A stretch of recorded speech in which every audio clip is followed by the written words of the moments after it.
এই দেখুন বন্ধুরা, কত সুন্দর একটা পিঁপড়ের বাসা। এখানে আমাদের কালী মন্দির। এই কালী মন্দিরে এখানে একটা বড় তেঁতুলের গাছ আছে। আমি দেখাচ্ছি কত বড় গুড়ি, আপনারা বুঝতেই পাচ্ছেন কত বড় তেঁতুলের গাছ। এই গাছের গোড়াতে ঠিক পিঁপড়েটা কত সুন্দর করে দেখুন বাসা করেছে। মানে ডোরা ডোরা এইগুলো আর কি আমরা যেটা বলি এখানে। সুন্দর দেখুন,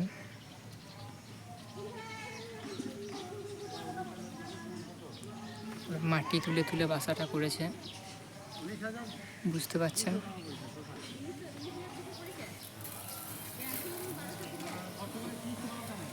এই দেখুন একটা গিরগিটি গাছের মধ্যে উঠছে, গিরগিটি গাছে উঠছে। এইখানটাতে দেখুন কয়েকটা ছত্রাক সুন্দরভাবে হয়েছে।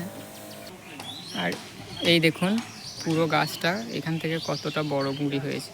আমি আরও পিছিয়ে যাচ্ছি, দেখুন এটা আমাদের কালী মন্দির ছোট্ট। আর এই মন্দিরটা, এই দেখুন গাছটা কতটা বড় দেখুন। আর এখানে আমাদের নতুন মন্দির হয়েছে, কিছুদিন আগে প্রতিষ্ঠা হবে এই মন্দির, কিছুদিন পর এই মন্দিরটা। আর এই দেখুন গাছের ডাল এই দিকটাতে গিয়েছে, এদিকে সূর্য। এই এরিয়াটা পুরোটা এই তেঁতুল গাছে ছেয়ে আছে। ওই মন্দিরের পিছনেও, এই মন্দিরের পিছনেও একটা তেঁতুলের গাছ ছিল, কিন্তু সেই গাছটা পোকা লাগে, সেই গাছটা মারা গিয়েছিল, তাই গাছটা কেটে দেওয়া হয়েছে। নইলে এরকম জোড়া তেঁতুল গাছ ছিল।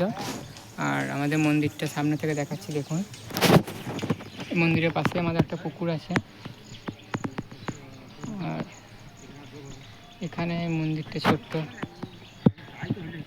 হয়ে আছে এর মন্দির। এখানে আরও অন্যান্য গাছ আছে। আর ওই মন্দিরটা হচ্ছে নতুন মন্দির হয়েছে,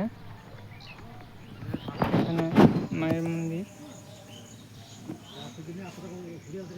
হ্যাঁ, আর এইদিকেও আরও অনেক গাছপালা আছে। এটা একটা বেল গাছ ছিল, এই গাছটা মারা গিয়েছে। আর দেখাচ্ছি দেখুন এদিকে মাঠ, এই হচ্ছে সেই তেঁতুল গাছটা। এখানে আরও গাছ আছে, যাই হোক।